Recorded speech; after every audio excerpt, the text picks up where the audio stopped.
Mary Hunt here at Water. I'm going to go ahead and get us started. I know others will be joining us as we go.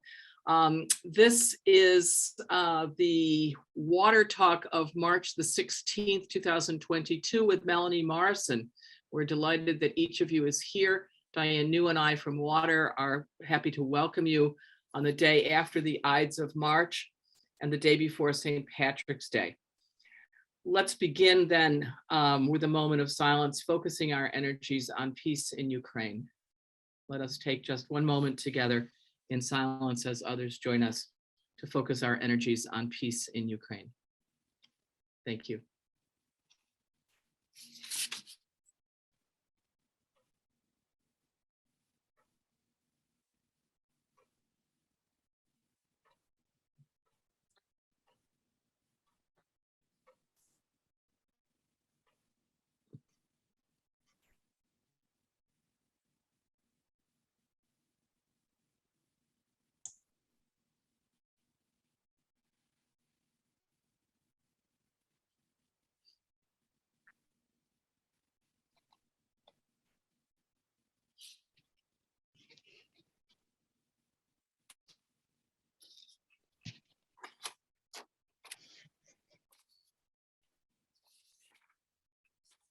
Good afternoon again. Mary Hunt at Water with Diane New. Diane, if you'd wave your hand.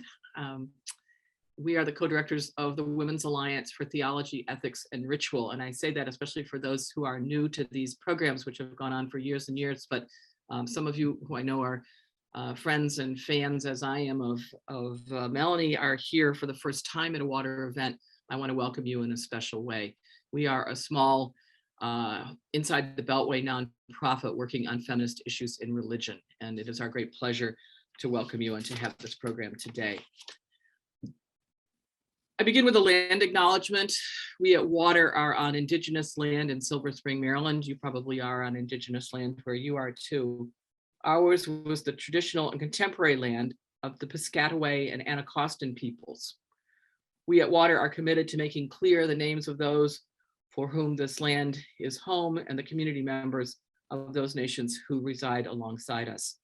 We acknowledge that trauma is deeply embedded in the foundation of this country along with injustice.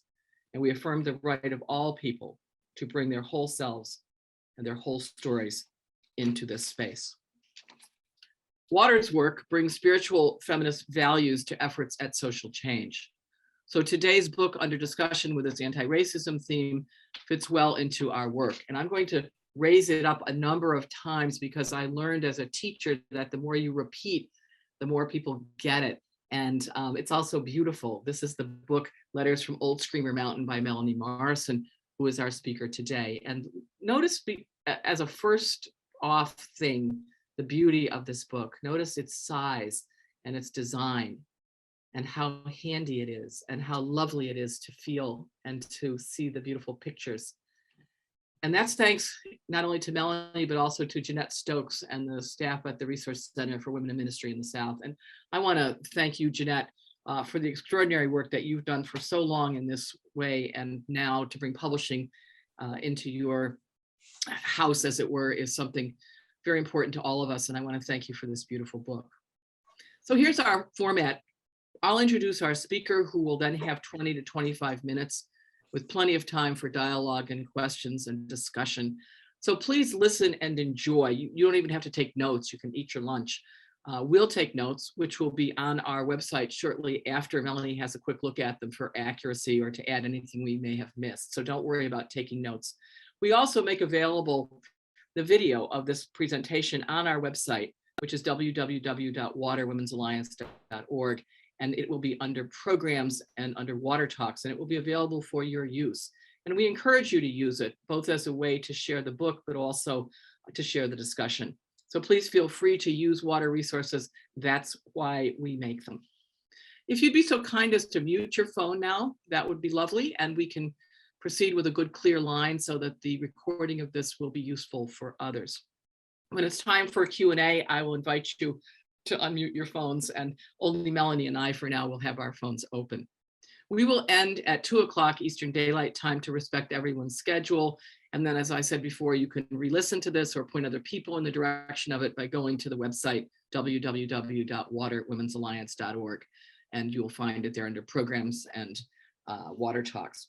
But we'll keep the Zoom line open a little after 2 so that people who wish to stay around and chat may continue to do so. The official session will end at 2:00, so you can exit gracefully, not missing a thing.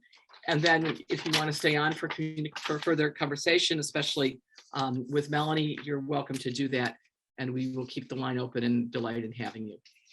So let me begin. If everybody's all set, I will begin by introducing Melanie Morrison, for whom some of you need no introductory materials, but others may indeed be new to her. Melanie and I have known each other, albeit from a distance, for many years. We have many friends in common, and I have great respect for the work that Melanie has been doing over all these long years.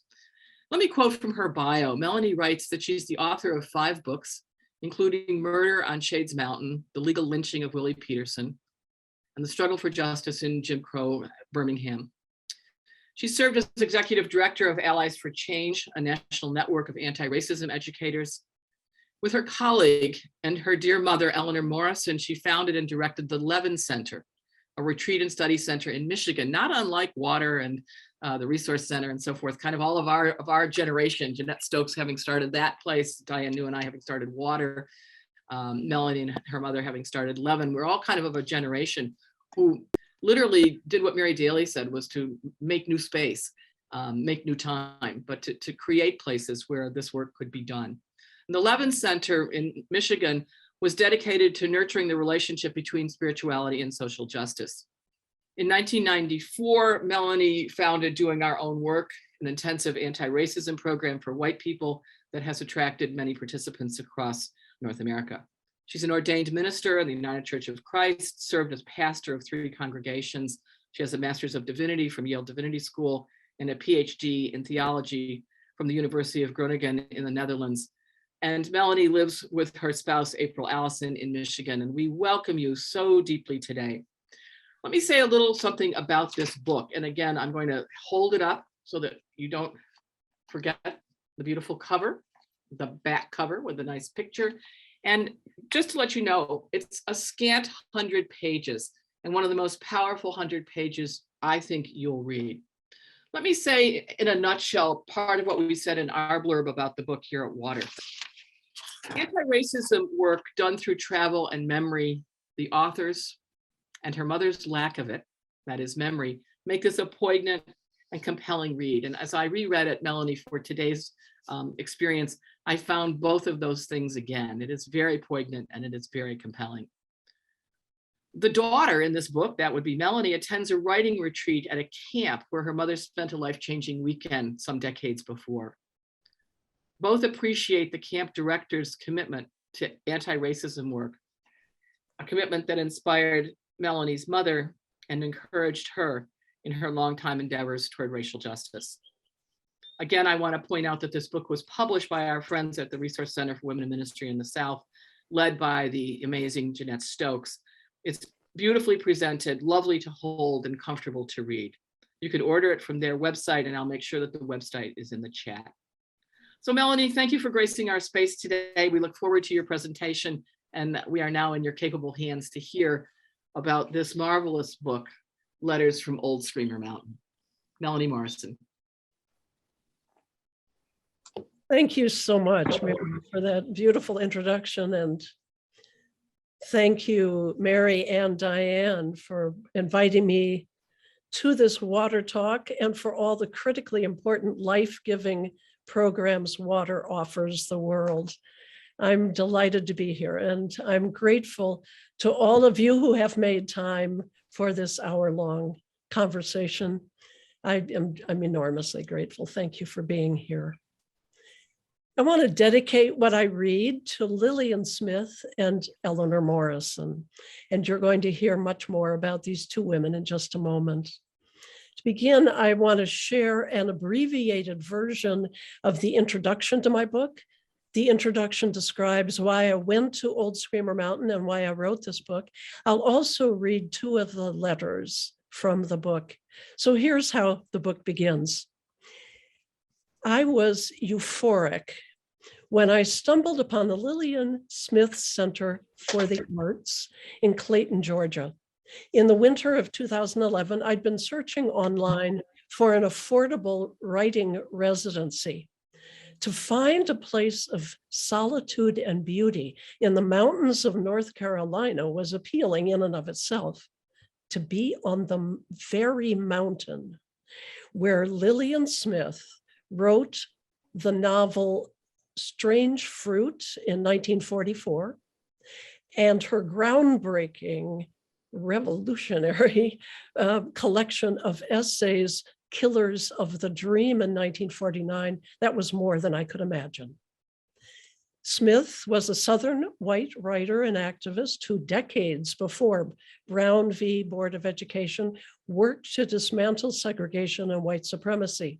My own focus for a writing retreat was a series of essays I wanted to write about the intergenerational legacies of lynching and how this reign of terror remains largely unacknowledged by descendants of its white perpetrators. So the Lillian Smith Center felt like the exact place to work on that. And discovering that the Lillian Smith Center is housed in buildings that had once been part of Laurel Falls Camp was another source of delight. Lillian and her life partner, Paula Snelling, ran a camp for girls located on Screamer Mountain in the 1920s, 30s, and 40s.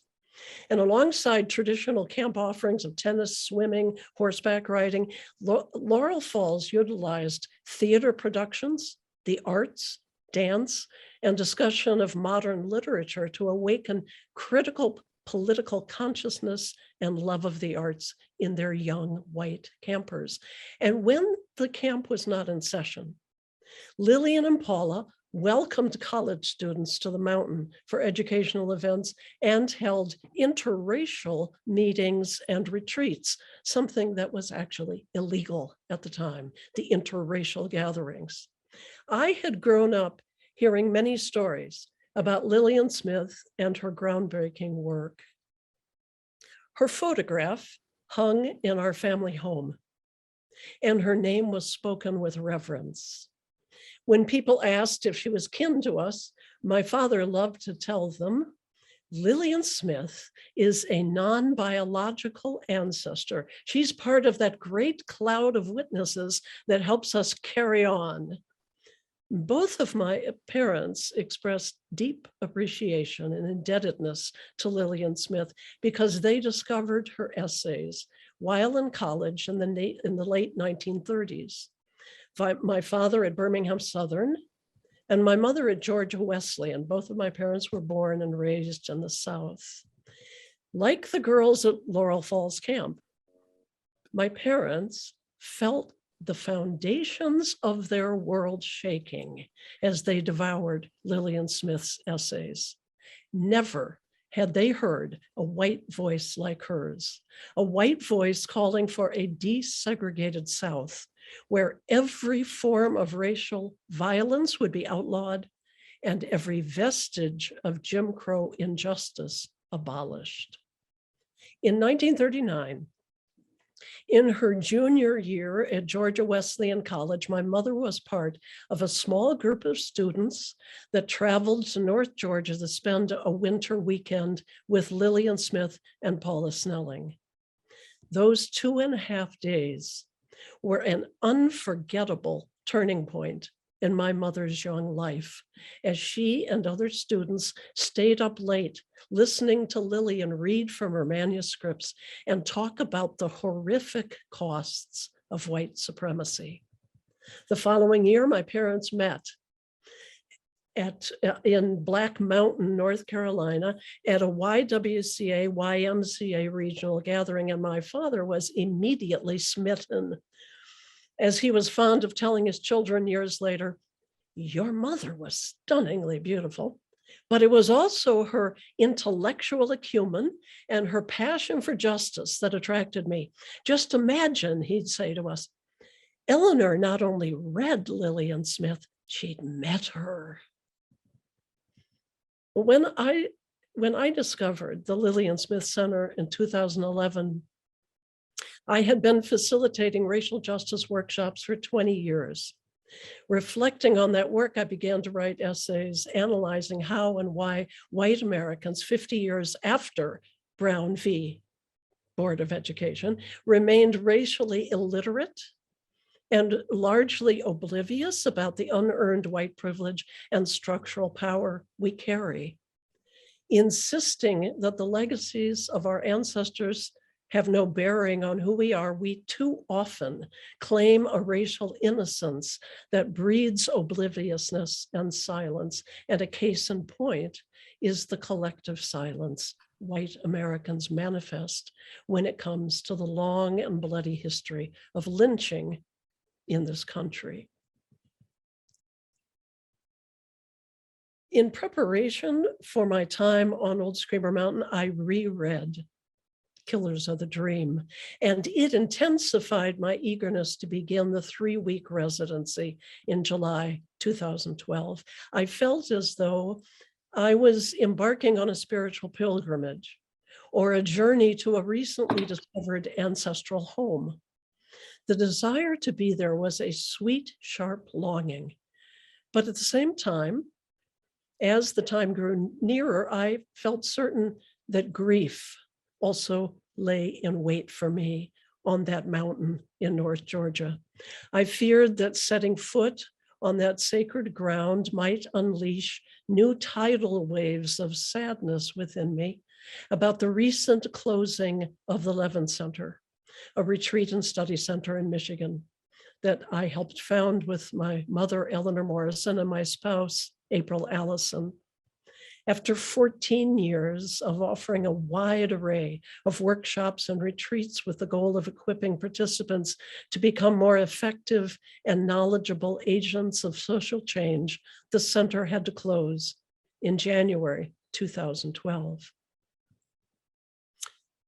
Just 6 months before I was going to the Lillian Smith Center. I also anticipated another source of grief awaited me at the Lillian Smith Center. I would be unable to share the experience with the two people most responsible for my being there, Eleanor and Truman Morrison. My father had died 6 years earlier, and my mother's dementia was so advanced, I fear she might not remember Lillian Smith, Old Screamer Mountain, or the time she spent there.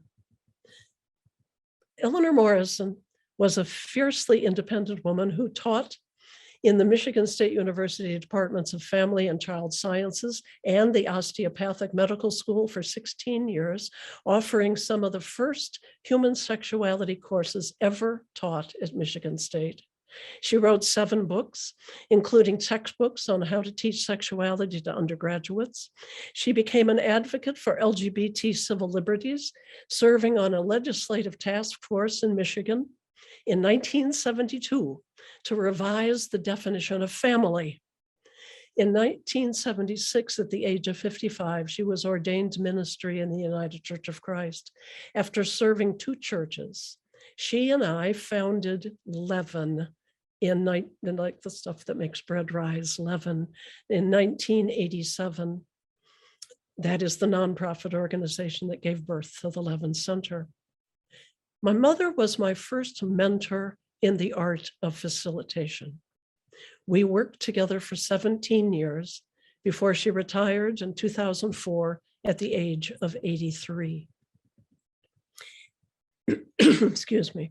As I considered the residency at the Lillian Smith Center in the summer of 2012, I was deeply ambivalent about leaving my mother for 3 weeks, knowing I would be hundreds of miles away. She was receiving a high level of care at a retirement community, but I was her primary source of emotional support, and I visited her several times a week. You have to do this, April insisted, as much for Eleanor as for yourself. And April's admonishment proved to be prescient. During the first week of my residency at the Lillian Smith Center, I decided to write my mother letters describing the avalanche of emotions and epiphanies I was experiencing on Old Screamer Mountain. She was the person I most longed to tell, precisely because she had been there decades before me. I did not send those letters to my mother because of her memory loss. It would have confused her to receive them. I planned to read selections from my letters aloud to her when I returned home at the end of the month. Writing her in Georgia, I delighted in the thought of us sitting together in her assisted living apartment, using portions of my letters as prompts to recreate pieces of her history that dementia had stolen. And here's the first letter I sent to my mother from Old Screamer Mountain on Sunday, July 8th, 2012. Dear Mom, I'm here on Old Screamer Mountain. I arrived yesterday afternoon, having stopped for the night near Lexington, Kentucky. My heart started pounding as soon as I saw the Lillian Smith Center sign decorated with a large hand-painted mountain laurel.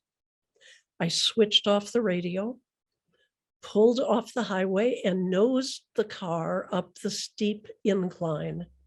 Thick, damp mountain air filled the car. A wave of immense gratitude washed over me as my tires slowly crunched up the twisting gravel driveway, lined on both sides with towering trees. Arms tingling, I clutched the steering wheel and scanned the red clay banks for the stone cottage where Lillian and Paula used to live, the cottage where you spent time with them, Mom. When I saw the green metal gate swung wide open, I knew I'd arrived. I was so eager to meet Nancy Smith Fichter and her husband, Robert. Nancy is Lillian's niece. She's an esteemed choreographer and professor who chaired the Florida State Department of Dance for 33 years. Robert is also an artist and professor of art at that school. They're passionate about preserving this land and Lillian Smith's legacy. Each year, they drive up from Tallahassee to oversee the residency program and live in the stone cottage for the summer. Mom, I took a deep breath before knocking on their rough-hewn pine door. Robert must have heard me coming. He appeared suddenly, grinning and motioning for me to step into the kitchen. Their little white terrier was jumping straight up and down beside him, at least 3 feet in the air with each high-pitched bark. Don't pay Bailey any mind, Robert said, extending his sun-weathered hand. That's how he greets all our guests. Robert wore an old pair of khaki pants and a faded denim shirt. Nancy's waiting for you in the living room. I'll be in shortly with the wine, he said. As I entered the living room, Nancy set her wine glass aside, rose from her chair, and extended her arms for a hug. She wore a tailored pink blouse and a high mandarin collar. Her soft white hair was closely cropped in a pixie cut. Wonderful to see you, dear. We're so pleased you're here. She motioned me toward a corduroy upholstered armchair near the massive stone fireplace. Its wooden arms were wide enough to hold a dinner plate or a typewriter.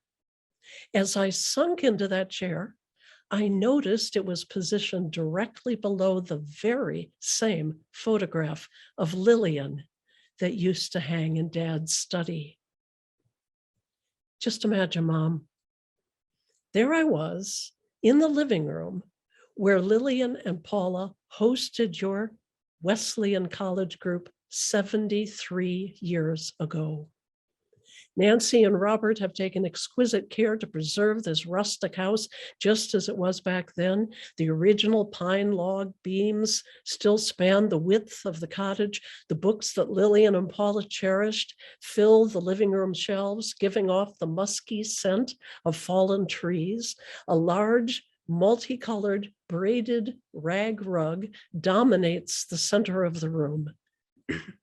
Robert poured me a glass of red wine, and Nancy described the other residency guests I would encounter during my stay. I was awed to be in Nancy's presence.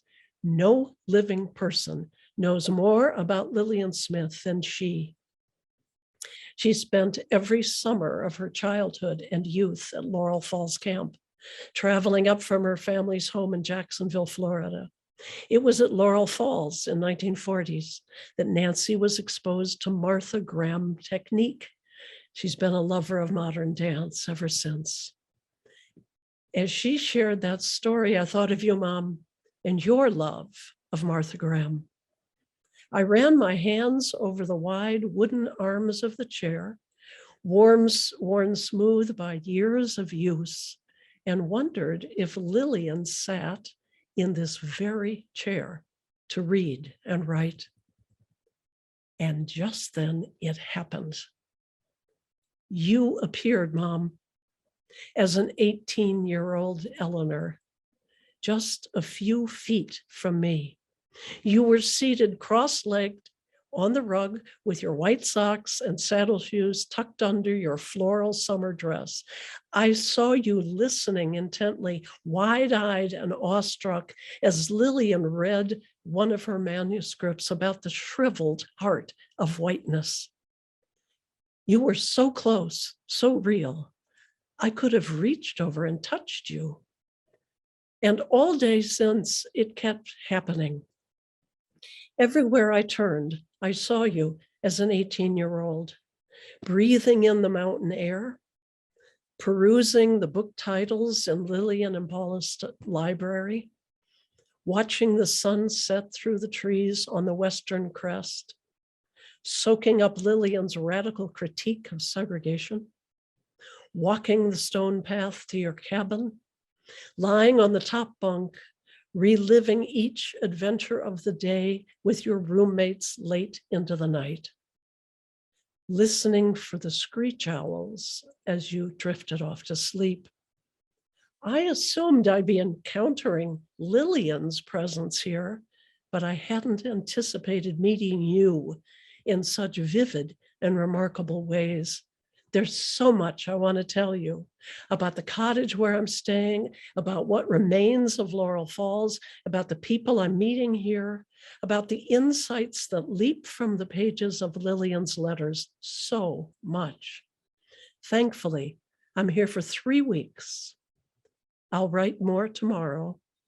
It's time to crawl under the quilt and close my eyes. Good night, Mom. I love you. Melanie. And Wednesday evening, excuse me, July 11. Dear Mom, I meant to tell you that, excuse me, just a sec.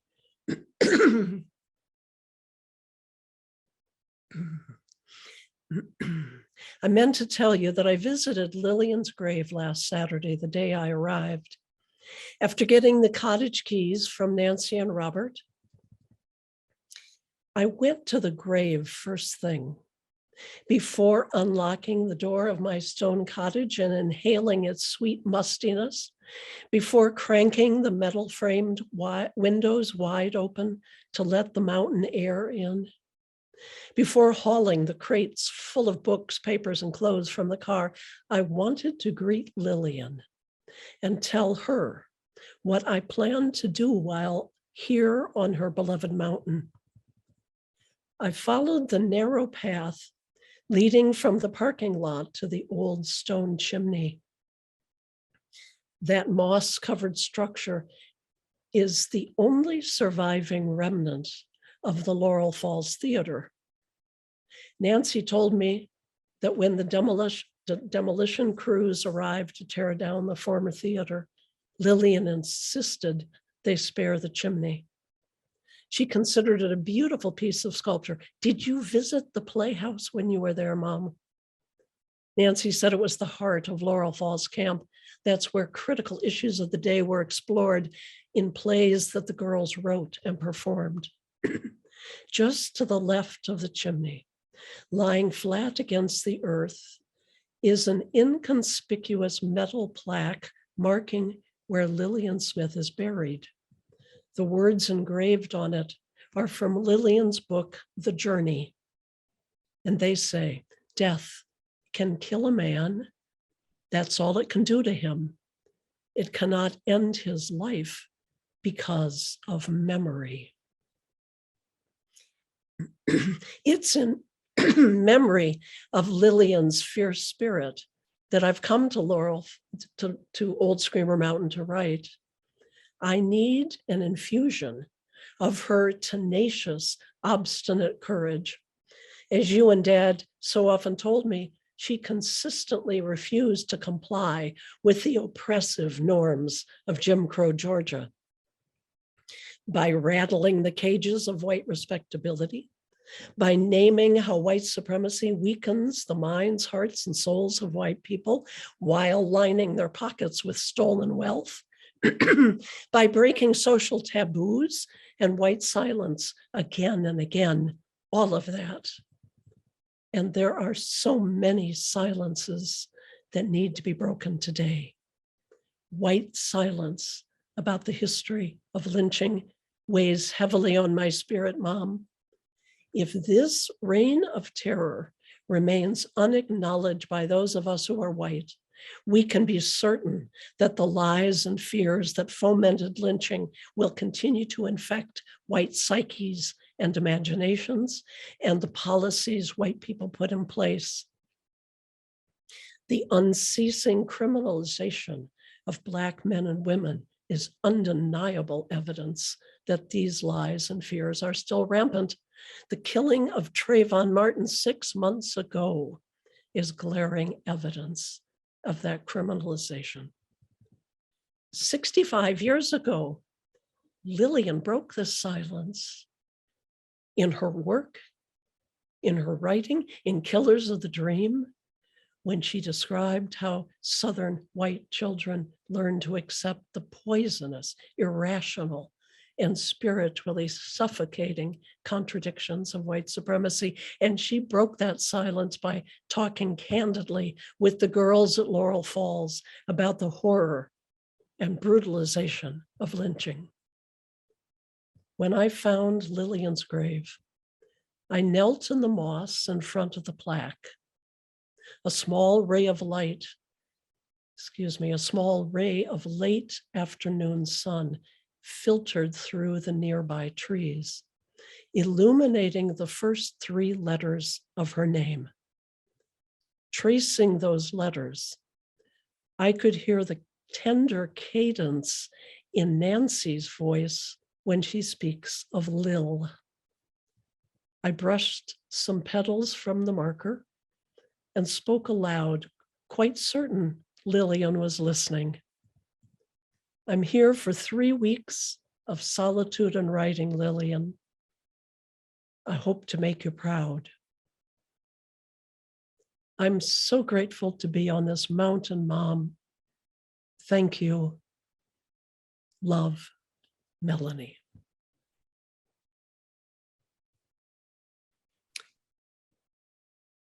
Thank you for letting me share some of this book with you. Thank you so much, Melanie, for a very powerful reading of your work and for the work itself.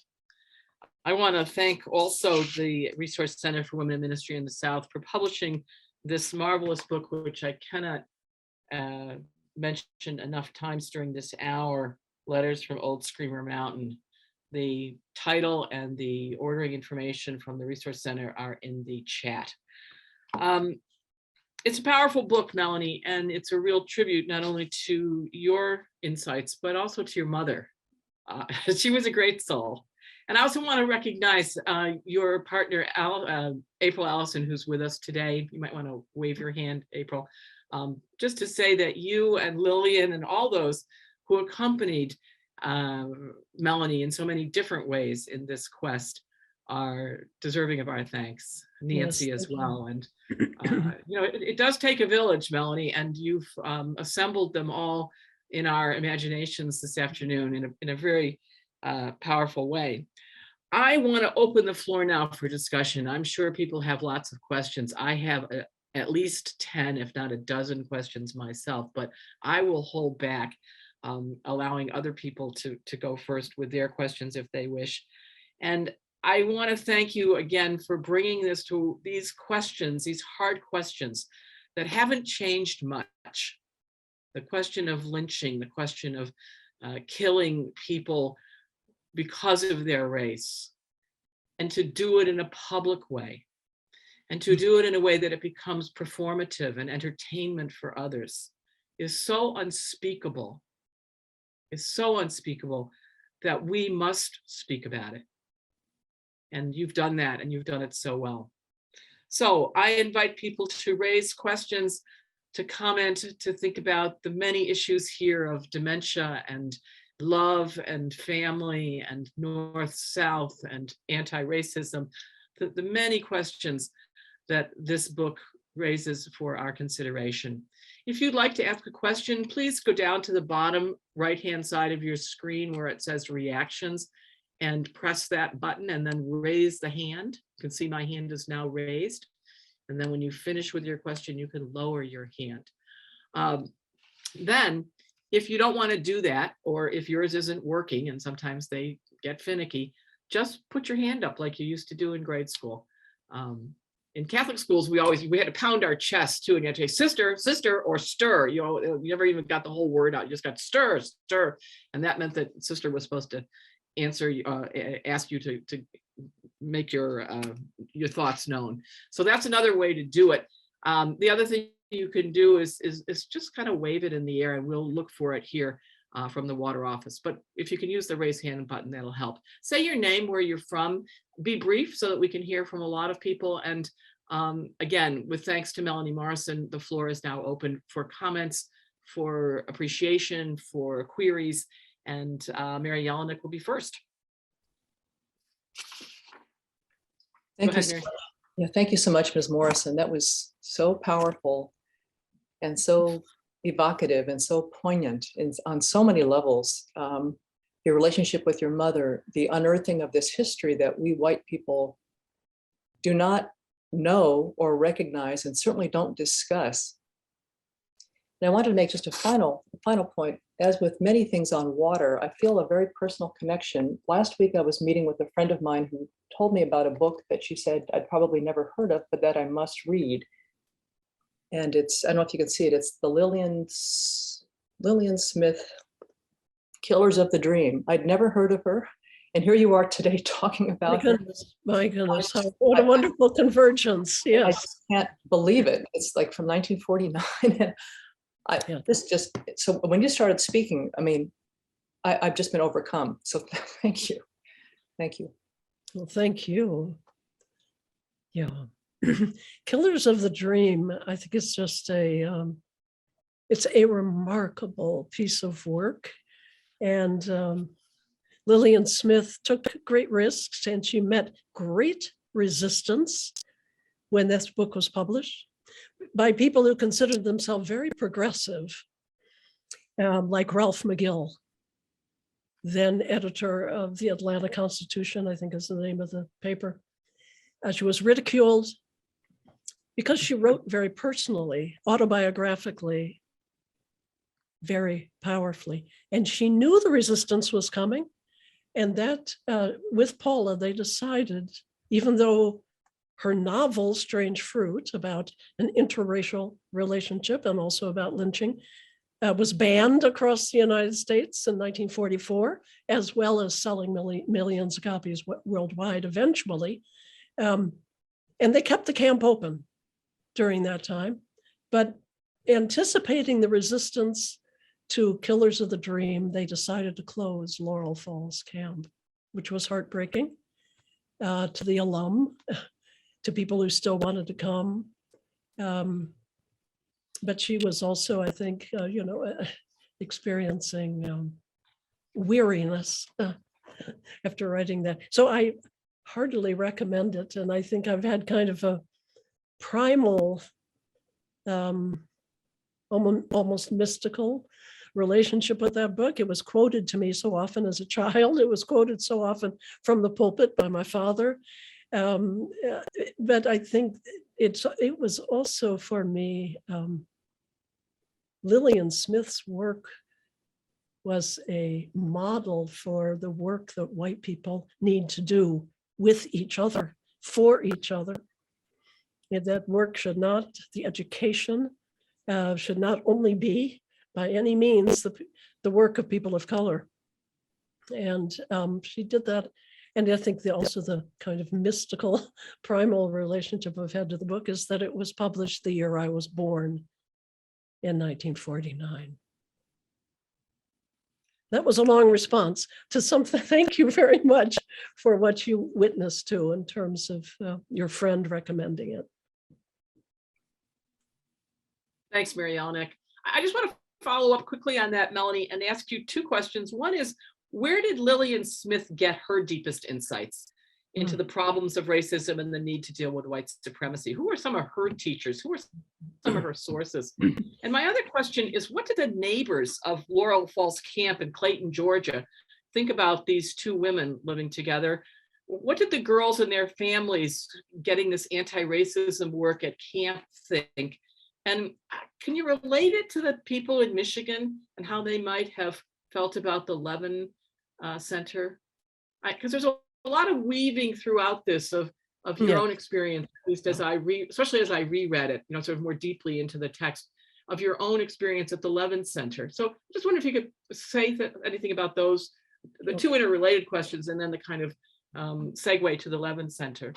Thank you. Thank you for all those questions. First, just quickly, I will say that I think what the source of Lillian's knowledge and her the strength to keep working on this was her relationships with African-American Southerners. That was the source. And she and Paula started a magazine in, I believe it was the 20s, but I know it was around in the 30s, called North Georgia Review. And they published writings by Black and white authors who were advocating economic and racial justice. They also did a lot of traveling, and Lillian was on the boards of directors of Black-led organizations. So it was relationship in part. It was a lot of study on her part, as it should be for those all of us who are white, of Black literature, scholarship, history, and so forth. What did people include? Lillian and Paula were not out. This is the 20s, 30s, 40s, and so forth. So I can't speak to what people in Clayton, Georgia thought about their relationship, although they worked very hard also to nurture relationships with their neighbors. And they lived in that place. They didn't just receive people to that place. That was their home.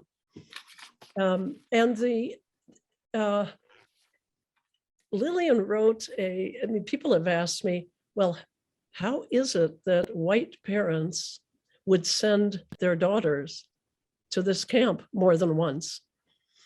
And Lillian and Paula certainly met resistance for the kind of unflinching critique of white supremacy they were doing in their and having the girls read and the plays they had them write and enact and so forth.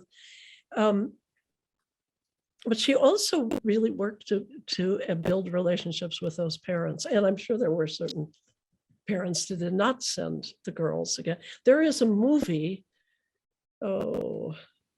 April, can you remember? It's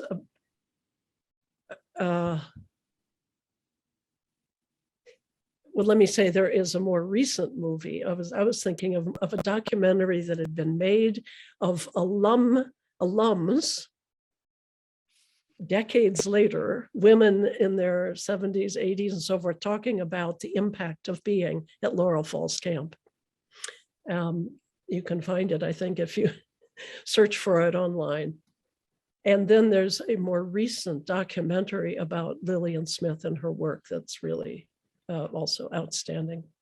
Okay. We go on to Maxine's question and then Yes, come back to the please, women. please. Let's do that. Maxine, welcome to you, and the floor is yours. Okay, thank you. I'm tuning in from Lansing, Michigan, and I've read Melanie's book, but listening to her read was even more profound. And as you were kneeling down at Lillian Smith's gravesite, you said to her, I think you said, "I hope to make you proud, and I want you to know that I know that you've made her proud. You have made your mother proud. I've had the honor of meeting her once. You made your father proud. I know your sister, who's on here right now, is proud of you. And Melanie, Stephanie and April are both proud of you. And it takes a special kind of person to do what you have done. And being a person who was born and raised in Jim Crow South, drinking from fountains that colored only, and going to the backs of the buses to sit while I paid my money in the front, going to the Black hospitals, the Black schools, etc., being called nigger. Mm. I appreciate what you have done, knowing that one person makes a big difference. I'm sort of full right now because I think the world is full of so much anger and hate. And I'm still searching at age 75 to find what is the genesis of that hate. So I want to thank you for that. And here's my one question, because you facilitate workshops for white people only. And we've talked about this before. Yes. Why for white people only? And what is it in your workshops for white people only that wouldn't benefit me as well? Hi, Maxine. Thank you. Hey, buddy. Hey, thank you for being here and all that you Eugene's said. listening too. Well, Hi. I know that in the work that I've done with Levin and the Levin Center and Allies for Change, that most of the work, anti-racism workshops I facilitated were with colleagues of color for racially diverse spaces and groups, not just whites only. Okay. But about 10 years into that work, some colleagues of color and participants said, you know what? I am so tired of coming into spaces where I am real about what I experience day to day, and I am met with white denial, resistance, trivialization, or attempts to say things like, oh, but don't you think we all experience that sort of thing? No, we all don't experience racism like that. And they said to my mother and me, actually, we began doing our own work together. Mm-hmm. They said, you know what? It's time for you all to do some of your own work and to help each other move through some of these spaces of denial, shame, guilt that's immobilizing, not empowering.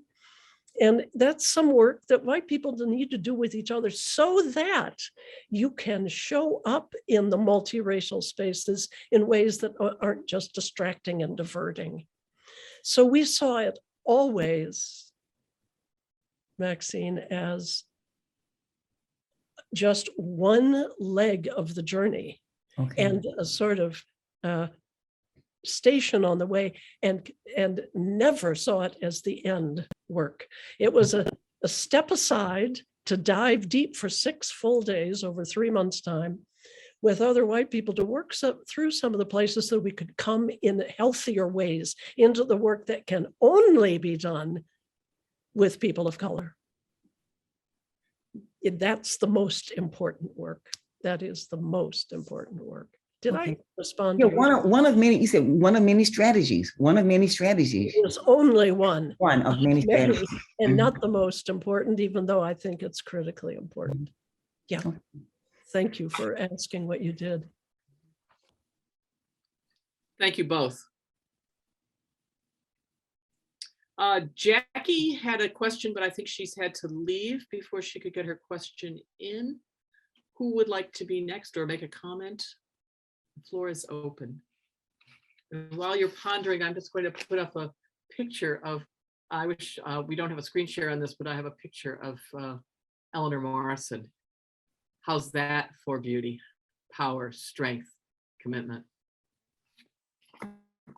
Bless her memory. Go ahead, Laurel. Hey, Melanie. Laurel Dykstra here from Coast Salish Territory. Oh, Laurel, wonderful to see you. Lower Fraser Watershed, British Columbia. When you were reading, I had a tremendous sense of your own rootedness in family for anti-racism work, and this like longing for that is something that I wish that I had. But also this knowledge that you've been an amazing mentor to me in anti-racism work. And so I wonder if you could talk more about just like the role of intergenerational bringing one another along. Thank you, Laurel. It's wonderful to see you. This woman, Laurel, is doing phenomenal work in the place that she is. One of the things that I'm grateful for in terms of the parents that I had, not only did they model for me years long anti-racist activism in the local communities in which they lived. They left the South in the 40s. They came to Chicago and were intimately involved with the NAACP and other organizations in Chicago, then in East Lansing, Michigan, moved here. And we talked rather incessantly about racism. And because they moved to East Lansing, Michigan, when in 1954, despite Michigan State University, with hundreds, if not thousands of students of color and faculty, and no person of color in 1954 could buy a house in East Lansing, Michigan. And it wasn't until 1968 that was the case. So I grew up in racial apartheid in East Lansing, Michigan. Let's not forget, this isn't just Georgia, huh? And so I appreciated the modeling I had, but something else I deeply appreciate intergenerationally was that they shared with their children, with us, times that had shaken their world and caused change and transformation. And including the time my mother spent on Old Screamer Mountain. They shared those not as prescriptive things that we were going to have the same experience, but that meant what I also had modeled for me in the parents that I grew up in the house of, that they were people always changing and growing. You know, they didn't come into the world knowing things and go out of it just the same. So that's one really important. I have also had the enormous privilege through Allies for Change of working with people half my age, at least, who have taught me so much, who do this work out and in their own way and out of their own experience. And it's a mutual mentoring. And they've gone places that I couldn't go in some ways, huh? And together we found a way. So sometimes I hear folks, so I'm approaching 73. Sometimes we can be like, oh, why don't young people this or that? I think, oh my goodness, some of the most incredible work here in the state of Michigan is being done by people at least half my age, if not younger. I'm not sure I've really fully responded to your question. Do you have thoughts on this, Laurel, you want to share? Because I know you are the family that you're nurturing, both biologically and non-biologically, is also really important where you are, the place you're in. That was a great answer. And I really appreciated because I think I maybe framed the question more unidirectionally. And so I really appreciated the notion of mutual mentorship and the way that generations mentor each other. Yeah. Thank you. Thank you, Laurel. Glad to have you with us. I'm going to close us out shortly, but if anybody has a quick question, I'll be happy to have that person recognized now. Jeanette Stokes. Right. I just want to say a word of thanks to Water for inviting Melanie and her book to be part of this Water program today. We're grateful to have lived much of the life of the Resource Center for Women in Ministry in the South with Water as a companion. It may interest some of you to know that the book is published on recycled paper with non-toxic inks by a small printer in North Carolina. And we had an adventure during COVID trying to get it printed because it was there were some supply chain issues, but it turned out better than we had imagined. And because so we're of happy to share because with of you. Jeanette Stokes round the clock working on such things. Yes, I'm very proud of that. This book is beautiful, as Mary has said, and that's because of the incredible press, RCWMS Press. They just do exquisite work.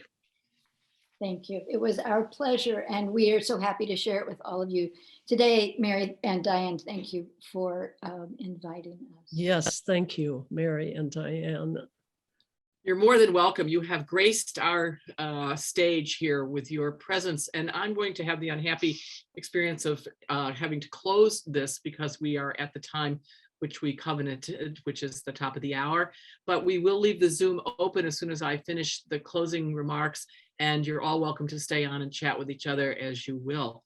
I'm so happy to see friends from near and far. I see Barbara Gerlach is here. I know Loie Powell just sent her regrets. Something came up at the last minute. So there are not only wonderful Water regulars and many, I think, probably from the Resource Center, but probably some also, as Maxine was, from Michigan. So all of you are more than welcome. And please keep an eye on the Water programs so that you can come back to us.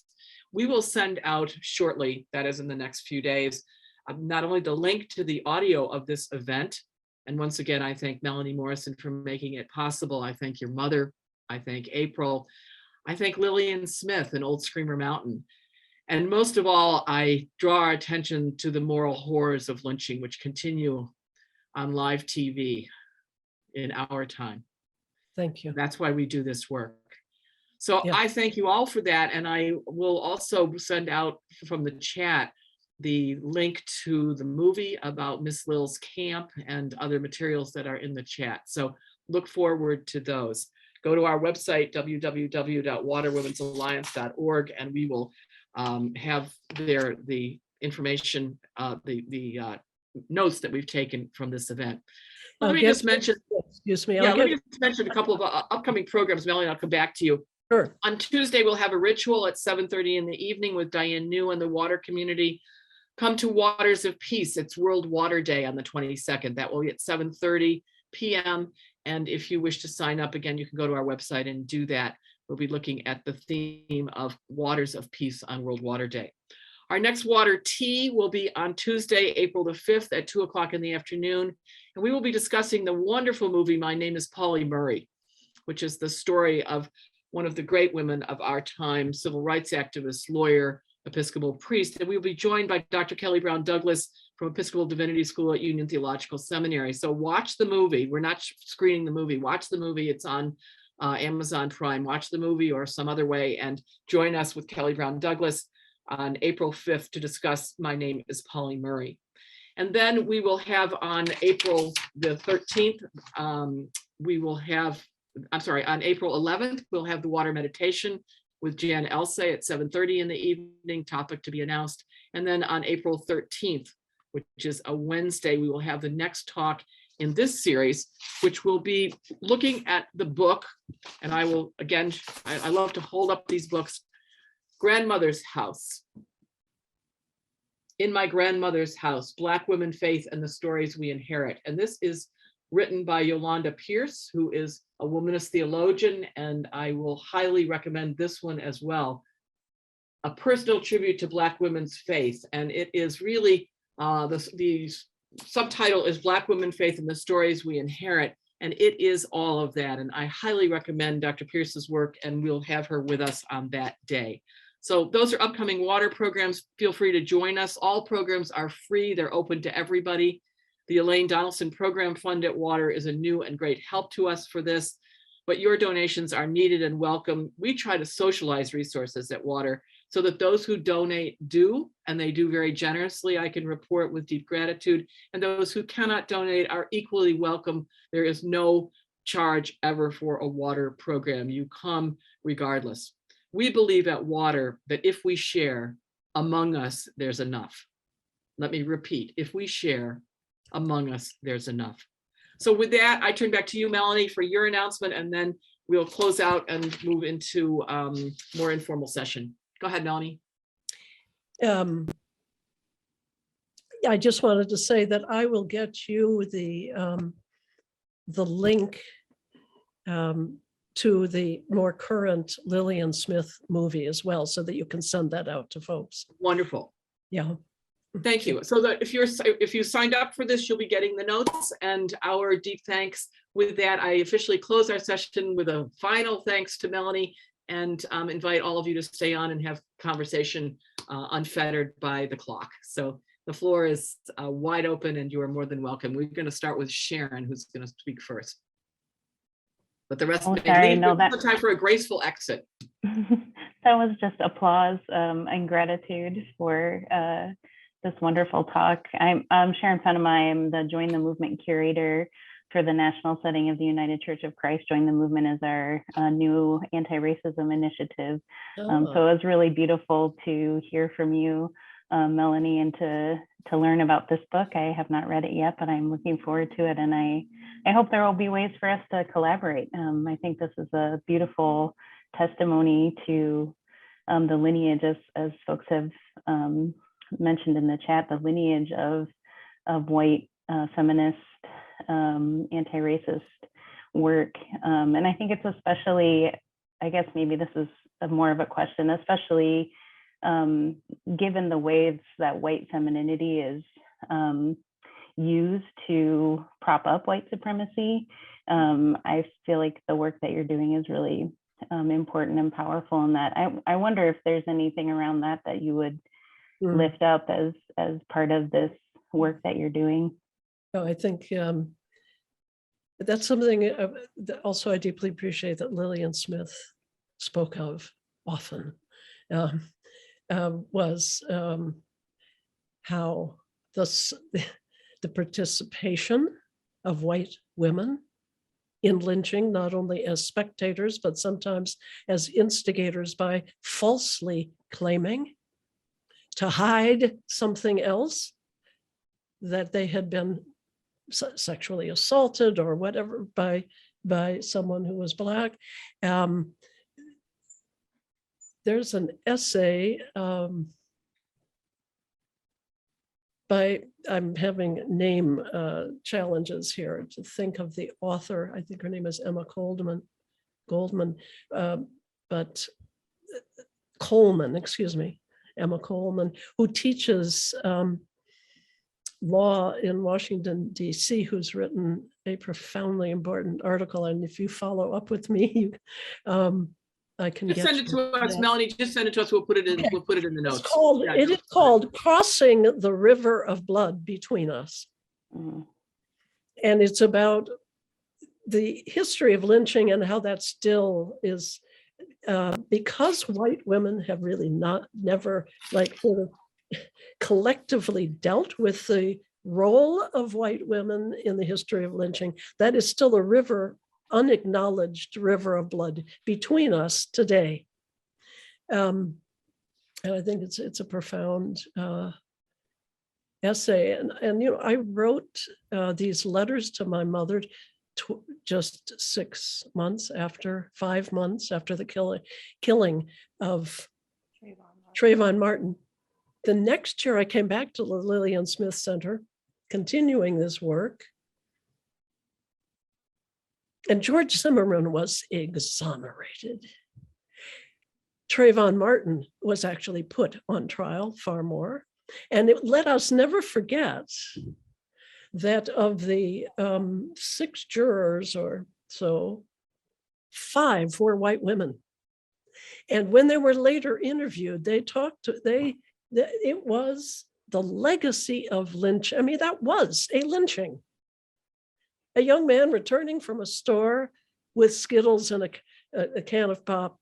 Had he been white, he would never have been stopped. Had he been white, he would not have been wrestled to the ground. Had he been white, he would not have been killed, murdered. He was murdered. And had he been white, you know, this trying of the defense, excuse me, of George Zimmerman, the defense attorney said, well, he wasn't unarmed. He used that sidewalk as a weapon. The sidewalk where his head was being bashed against the. So I'm, you know, lynching Ahmaud Arbery was a lynching, of course. It was a lynching, but there are many more that go unnoticed. That's one of the few times we know where some kind of justice was done. It won't bring him back to his family, but okay. Thanks. I could go on and on about this, but I think there's some very important history to be learned about the role of white women, and it's still our work as white women to look at how it is too many white women who call the police about, well, what's that person doing here? And what's that person that can also end in death. Yeah, and rereading this book pushed me to do some reading about lynching and realize that women, several hundred women were lynched in the period that was. Yes, it was Black women were also lynched. Black women were lynched. It's a small percentage of the total from at least the records we have, but it's lynching has in many people's minds, at least in mine, was so much something that happened to men, but in fact, hundreds of Black women were lynched. Ramsey Ramey, who happens to be a friend of mine, developed a map showing where lynchings have taken place. I'll put that in the notes as well. It's part of a very important project that he's been doing. Monroe Work Today is, yeah. Of course, there's Brian Stevenson and the Equal Justice Initiatives in Montgomery. I would do that too. Yeah, I was going to mention the lynching museum in Montgomery. I've been there, and that's quite an emotional it is space in which to be. Yes. And we still have lynching going on today, like Melanie was saying, in different forms and fashion. And I always ask this question, and I don't understand it. Where is the genesis? Where is the genesis of this hate? Because my skin is brown. Mm-hmm. Where does it all begin? And the question is, will it ever end? And what I say is, as long as there are races of people, there is going to be racism. So it'll be thousands and thousands of years from now through interracial marriages that one day, millions of years from now, we won't be here, where I think race will not exist because there has been so much, intermarital relationships. Mhm. But to me, it is extremely sad Indeed. that because my skin is brown, Yes. it's as though people want all the flowers to be white. And the flowers that are yellow and pink and blue and red aren't of value. Mhm. And I think that's sad, especially when you see children who have been taught to hate me because my skin is brown. Yeah. And this is my last comment. With all that's been happening recently, I'm a very positive person, but after January the 6th and the people who stormed the Capitol, you had people who were policemen, military men, doctors, lawyers, perhaps my neighbors. I don't know who to trust. Mhm. Mhm. I could have a person dining with me in my home who could have been one of those who participated in that insurrection. So I'm having a problem right now with trust because I don't know who you are. So who can help me get over that feeling? Because I don't know who you are. I don't know who to trust now. Who can I trust?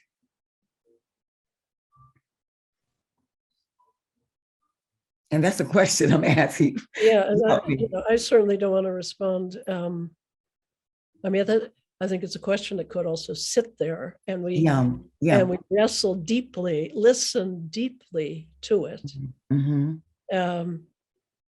because it's the element of the unknown. Yeah. I think less those of us who are white are asking ourselves, how am I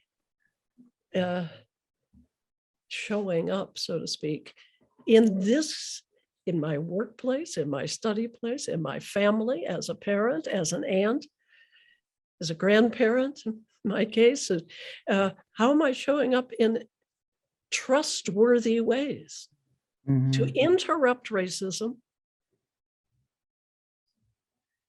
and help people see where, explore what is the fear giving rise to this? And so unless we are interrupting, so I think for me as a white person, my question is of myself that you are asking me as a question. I turn on myself to ask in what ways am I being trustworthy? I mean, not like in some state one can just become like a static thing. I don't mean that, but there are all kinds of moments, sadly, way too many every day, wherever, in whatever spheres of influence we are, where we are called upon to interrupt stereotypes, jokes, fear-based, but also systemic kinds of things. I know your work, Maxine, your husband, Eugene, the doctor's cane here, your work in Selma with the anniversaries of Selma, and there's just been an anniversary. And here we have, I mean, when I think about the fact that when I contemplate as a white person, there has never been a generation where Black people can trust that their vote is going to be counted, that they have the right to vote. And now actively, the suppression of voting in Wayne County that helps save democracy in America is going on, right? And other places around the country, it's an active, that has to be interrupted. That has to be called what it is. and organizing has to go on. And I know you're very much involved in that, and we all need to be involved in it. But excuse me for talking so much. Did someone else want to respond? Forgive me. To the question that Maxine posed, that Dr. Kane posed. Maxine is fine. It's just something to think about, because that's what's on my mind these days. But I do have to excuse myself because I have to go and do something for one of my cousins. Thank you. Okay, for being here. okay. Thank you. Thank you for being And here thank and you, come Miss back. Mary. Okay, I shall. Be blessed. Bye-bye. More than welcome. Melanie, I just want to extend so much gratitude to you, and also to Water and to Diane. I haven't seen you in a while. This is Margaret Ernst. I'm a UCC pastor in my first year of ministry at a small town church in Birdsboro, Pennsylvania, where I'm in my church office right now. And it's a small blue collar old steel mill town that's close to Reading. And a lot of the work I've been doing in the past few years, I also work for an organization called Faith Matters Network, which is a womanist-led organization. And we've been doing a lot of work around like how to properly quote bridge political divides, but in a way that takes power analysis into account and the real risk and violence. And so I'm working on some writing on that. And I've been inspired by Lillian Smith in my other writings, like in my MDiv thesis and whatnot. And being here today has inspired me to maybe pursue a residency at the Lillian Smith Center, because that feels like the right place to work on this manuscript or whatever it might be. Yes, so I encourage you to write them. And yes, I'm so glad to know you're doing what you're doing. Thank you for being here and just for introducing yourself. Good to know you're a UCC colleague. Absolutely. Yeah. And the book that you wrote makes something that I want to write feel more possible. So thank you for hanging on to that sacred. I'm deeply honored, and please carry on. Thank you. Great to see you, Margaret.